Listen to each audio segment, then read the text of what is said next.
Hey everyone, this is the last week of Dangerous Prayers. I'm bummed that it's almost over because this has been so powerful, but thank you for being a part of these. So far we've said, we've prayed, God, search me, break me, send me, make me bold, and break my heart. And this week, this one that we're going to be talking about today is key to all of the others. It's, God, speak to me. Because if we can hear from God, it makes hearing the answers of all those other dangerous prayers much, much easier. Just like the last 5 weeks, we are going to be doing 3 different sections where we're going to be doing some teaching and then pausing it and having discussions. So let's jump in. Today, we're looking at 1 Samuel chapter 3. We see a young 11 or 12-year-old boy, Samuel, pray this dangerous prayer. He's living with the priest Eli at the time, and one night he hears a voice, and he assumes it's Eli, and so he goes to Eli and is like, "Yes, well, what's up? Did you have something for me?" And finally, after like 2 or 3 times of this, Eli and Samuel realize it's God, and it turns out that it was. And so Samuel, when he hears the voice of God the next time, he says this, he prays this, "Speak, Lord, your servant is listening." And it sounds so simple and not very dangerous, but when God speaks, it's important. And important things are not always easy. When God speaks, he will convict you, maybe of your sin. He will challenge you. He'll stretch you. He'll teach you to depend on him more. And these are not easy things.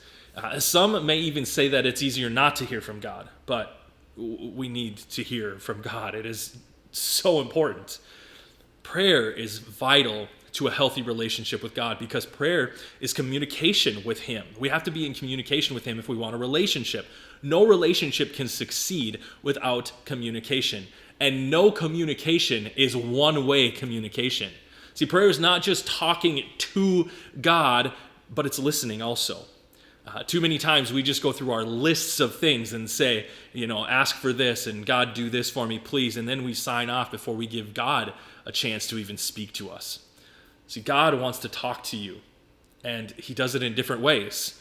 One way God speaks to me often is I go into the sanctuary at church here, and I pace back and forth, and I turn on instrumental music, so there's not any words distracting me or whatever. So I pace back and forth, and I've never heard an audible voice from God. But over the last couple of weeks, I've actually been praying, like, I want to hear an audible voice. You never know. It might happen. It'd be great. But how God speaks to me most of the time, in those situations especially, is he kind of just drops feelings and thoughts into my head. And when something feels like it's from God, I write it down. I take out my phone and write it down, or I have a piece of paper and I write it down. And sometimes I get 5 or 6 of those things while I'm praying for half an hour or so. And then after I'm done with that, I will look at my list and I'll pray over those things again. And if I feel like they really are from God, I act on them. Many of you have actually gotten text messages or phone calls or different things because of those times in prayer, because God says, hey, contact this person, see how they're doing, call this person, ask them this, So that's one way that God speaks to me. What are some different ways that God speaks to people? Let's talk about that for a minute in our groups.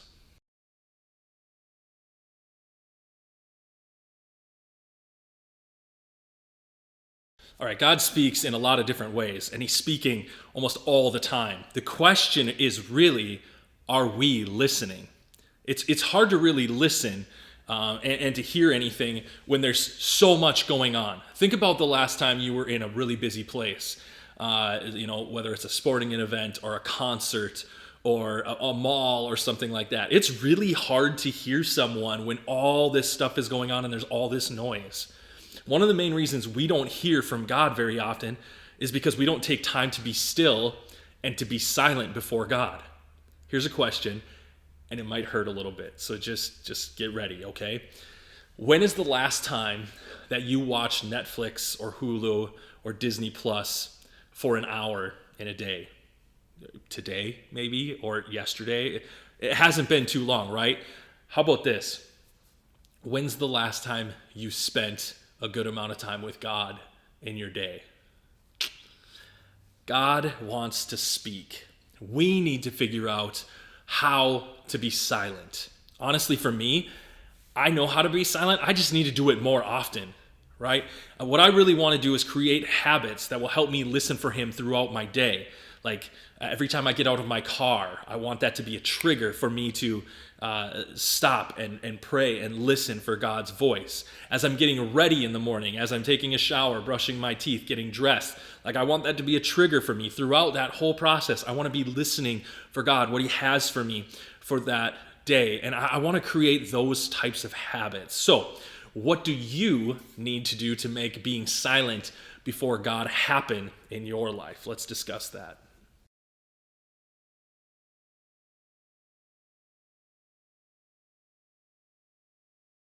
All right, you want to know another reason why we don't hear from God as much as we want to? Good, because I'm going to tell you.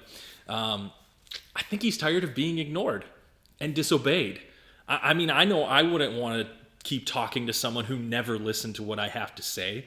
I mean, why would you even ask God to speak to you if you weren't ready and willing to do what he's going to tell you to do, right? So that's our first step.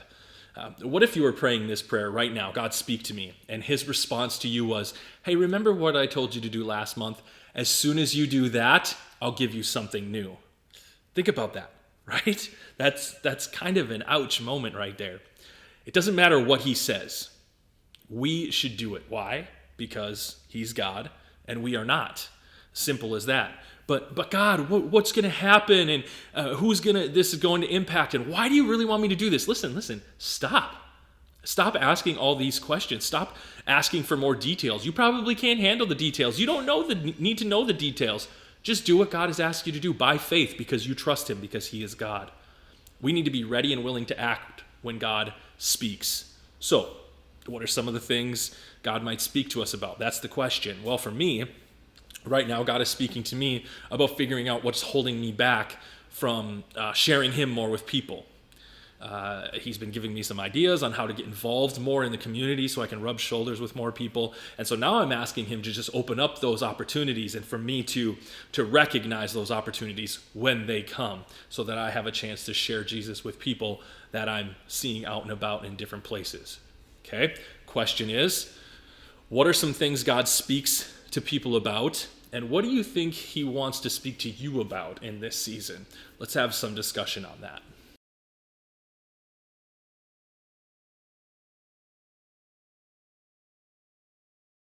If we can learn to hear from God, I mean, everything else just kind of falls into place. Think about it, right?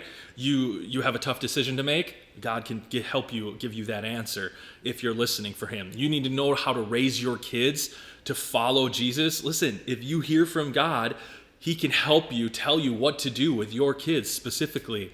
Or maybe you need someone to be there for you, to tell you that they love you and that they care about you. No one can do that better than the God who created you. So we need to learn to listen, to hear God, to say, speak to me, Lord. And if we take time to listen and we're ready and willing to do what he speaks to us about, I believe God will speak and we will hear him. This week, your challenge, of course, is to pray this prayer, speak to me. Pray, speak to me, God, and then write down whatever it is that you think he's speaking to you about, and then act on it. I just know that these dangerous prayers are really going to continue to change us. So thank you. Thank you so much for this past 6 weeks, for joining us to be a part of this. Prayer is vital to our relationship with Jesus, and dangerous prayers have to be a big part of our communication with God. Don't stop praying these prayers when this is all over. Please continue. Don't go back to living a safe, average life. Live dangerously.